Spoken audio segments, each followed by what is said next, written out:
I first met in person with Mary E. in the summer of 2007. I had arranged with her husband of 15 years, Terrence, to see her for an interview. Mary had initially agreed, since I was not a newsman but rather an amateur writer gathering information for a few early college assignments, and, if all went according to plan, some pieces of fiction. We scheduled the interview for a particular weekend when I was in Chicago on unrelated business, but at the last moment Mary changed her mind and locked herself in the couple's bedroom, refusing to meet with me. For half an hour I sat with Terrence as we camped outside the bedroom door, I listening and taking notes while he attempted fruitlessly to calm his wife. The things Mary said made little sense but fit with the pattern I was expecting. Though I could not see her, I could tell from her voice that she was crying, and more often than not her objections to speaking with me centered around an incoherent diatribe on her dreams, her nightmares. Terrence apologized profusely when we ceased the exercise, and I did my best to take it in stride. Recall that I wasn't a reporter in search of a story, but merely a curious young man in search of information. Besides, I thought at the time, I could perhaps find another, similar case if I put my mind and resources to it. Mary E. was a citizen of a small, Chicago-based bulletin board system in 1992 when she first encountered Smile.jpg, and her life changed forever. She and Terrence had been married for only 5 months. Mary was one of an estimated 400 people who saw the image when it was posted as a hyperlink for the BBS, though she is the only one who has spoken openly about the experience. The rest have remained anonymous, or perhaps dead. In 2005, when I was only in 10th grade, Smile.jpg was first brought to my attention by my burgeoning interest in web-based phenomena. Mary was one of the most often cited victims of what is sometimes referred to as Smile Dog, the being Smile.jpg is reputed to display. What caught my interest, other than the obvious macabre elements of the cyber legend and my proclivity towards such things, was the sheer lack of information, usually to the point that people don't even believe it exists, other than a rumor or a hoax. It's unique because, though the entire phenomenon centers on a picture file, that file is nowhere to be found on the internet. Certainly many photo-manipulated simulacra litter the web, showing up with the most frequency on sites such as the image word 4chan, particularly the X-Focus Paranormal subboard. It is suspected that these are fakes because they do not have the same effect the true Smile.jpg is believed to have, namely, sudden onset temporal lobe epilepsy and acute anxiety. This purported reaction in the viewer is one of the reasons the phantom-like Smile.jpg is regarded with such disdain, since it is patently absurd, though depending on whom you ask, the reluctance to acknowledge Smile.jpg's existence might be just as much out of fear as it is out of disbelief. Neither Smile.jpg nor SmileDog is mentioned anywhere on Wikipedia, though the website features articles on such other, perhaps more scandalous shock sites, such as Hello.jpg or 2 Girls, 1 Cup.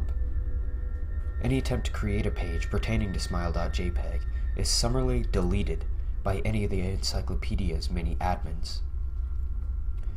Encounters with Smile.jpg are the stuff of internet legend. Mary E.'s story is not unique. There are unverified rumors of Smile.jpg showing up in the early days of Usenet, and even one persistent tale that in 2002 a hacker flooded the forums of the humor and satire website Something Awful with a deluge of SmileDog pictures, rendering almost half the forum's users at the time epileptic. It is also said that in the mid to late 90s that Smile.jpg circulated on Usenet and as an attachment of a chain email with the subject line, "Smile, God loves you." Yet, despite the huge exposure these stunts would generate, there are very few people who admit to having experienced any of them, and no trace of the file or any link has ever been discovered. Those who claim to have seen Smile.jpg often weakly joke that they were far too busy to save a copy of the picture on their hard drive. However, all alleged victims offer the same description of the photo. A dog-like creature, usually described as appearing similar to a Siberian husky, illuminated by the flash of the camera, sits in a dim room, the only background detail that is visible being a human hand extending from the darkness near the left side of the frame. The hand is empty, but is usually described as beckoning. Of course, most attention is given to the dog, or dog creature, as some victims are more certain than others about what they claim to have seen. The muzzle of the beast is reputedly split with a wide grin, revealing 2 rows of very white, very straight, very sharp, very human-like teeth. This is, of course, not a description given immediately after viewing the picture, but rather a recollection of the victims, who claim to have seen the picture endlessly repeated in their mind's eye during the time that they are, in reality, having epileptic fits. These fits are reported to continue indeterminably, often while the victims sleep, resulting in very vivid and disturbing nightmares. These may be treated with medication, though in some cases it is more effective than others. Mary E., I assumed, was not on effective medication. That was why, after my visit to her apartment in 2007, I sent out feelers to several folklore and urban legend-oriented news groups, websites, and mailing lists, hoping to find the name of a supposed victim of Smile.jpg who felt more interested in talking about their experiences. For a time, nothing happened, and I at length forgot completely about my pursuits, since I had begun my freshman year of college and was quite busy. Mary contacted me by email, however, near the beginning of March 2008. Dear Mr. L., I'm incredibly sorry about my behavior last summer when you came to interview me. I hope you understand that it was no fault of yours, but rather my own problems that led me to act out as it did. I realized that I could have handled the situation more decorously, however. I hope you'll forgive me. At the time, I was afraid. You see, for 15 years, I've been haunted by Smile.jpg. Smile Dog comes to me in my sleep every night. I know that sounds silly, but it's true. There's an ineffable quality about my dreams, my nightmares, that makes them completely unlike any real dreams I've ever had. I do not move, and I do not speak. I simply look ahead, and the only thing ahead of me is the scene from that horrible picture. I see the beckoning hand, and I see Smile Dog. It talks to me.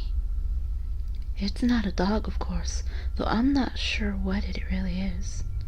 It tells me that it'll leave me alone if I only do as it asks. All I must do, it says, is spread the word. That's how it phrases its demands, and I know exactly what it means. It wants me to show it to someone else, and I could. The week after my incident, I received in the mail a manila envelope with no return address. Inside was only a 3.5-inch floppy diskette. Without having to check, I knew precisely what was on it. I thought for a long time about my options. I could show it to a stranger, a coworker. I could even show it to Terrence, as much as the idea disgusted me. And what would happen then?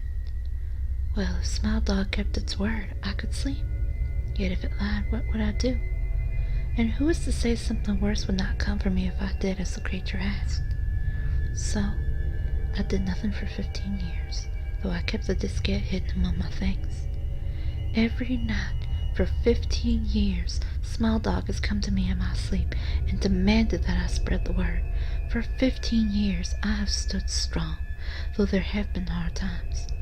Many of my fellow victims on the BBS board where I first encountered Smile.jpg stopped posting. I heard some of them had committed suicide.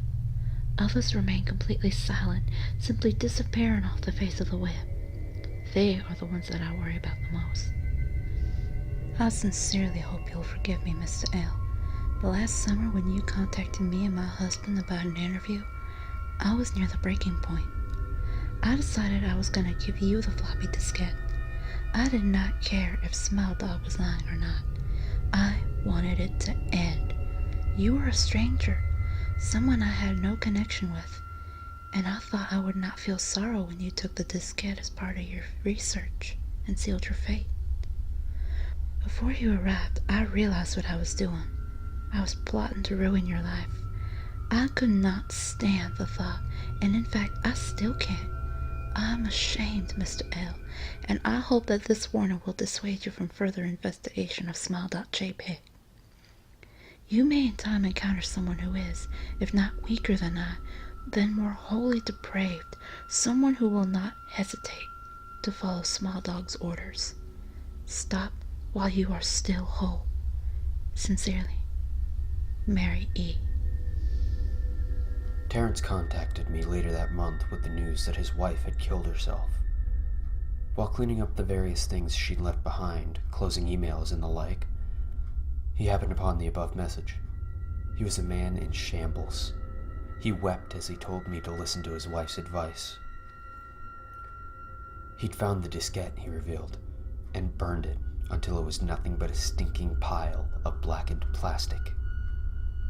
The part that disturbed him the most, however, was how the diskette had hissed when it melted. Like some sort of animal, he said. I will admit that I was a little uncertain about how to respond to this. At first I thought perhaps it was a joke, with the couple belatedly playing with the situation in order to get a rise out of me. A quick check of several Chicago newspapers' online obituaries, however, proved that Mary E. was indeed dead. There was, of course, no mention of suicide in the article. I decided that, for a time at least, I would not further pursue the subject of Smile.jpg, especially since I had finals coming up at the end of May. But the world has odd ways of testing us. Almost a full year after I had returned from my disastrous interview with Mary E., I received another email. Hello. I found your email address through a mailing list. Your profile said you were interested in Smile Dog. I have seen it. It's not as bad as everyone says. I've sent it to you here. Just spreading the word. The final line chilled me to the bone. According to my email client, there was one file attachment called, naturally, Smile.jpg. I considered downloading it for some time. It was most likely a fake, I imagined, and even if it weren't, I was never wholly convinced of Smile.jpg's peculiar powers.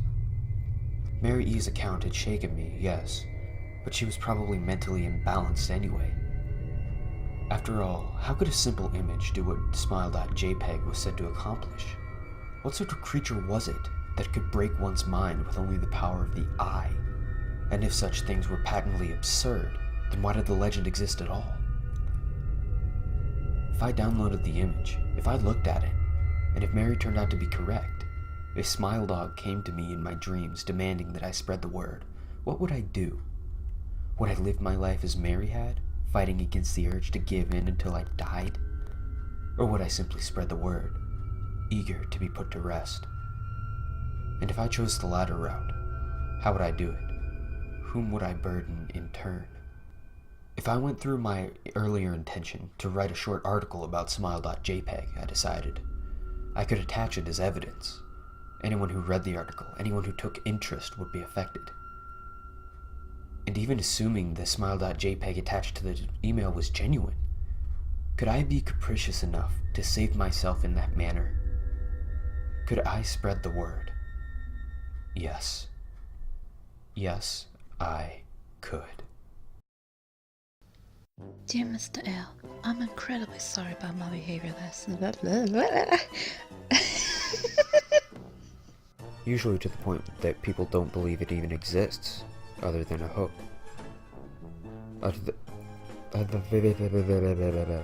There's an ineffable quality that It is suspected that these are fakes because they do not have the effect that It's not a dog, of course. It's Best Pupper. Could I be capricious enough to save myself in that manner? Could I spread the word? No. Bye-bye. Hey, do you know what I just realized? When you look at it closely, it's actually Mary E.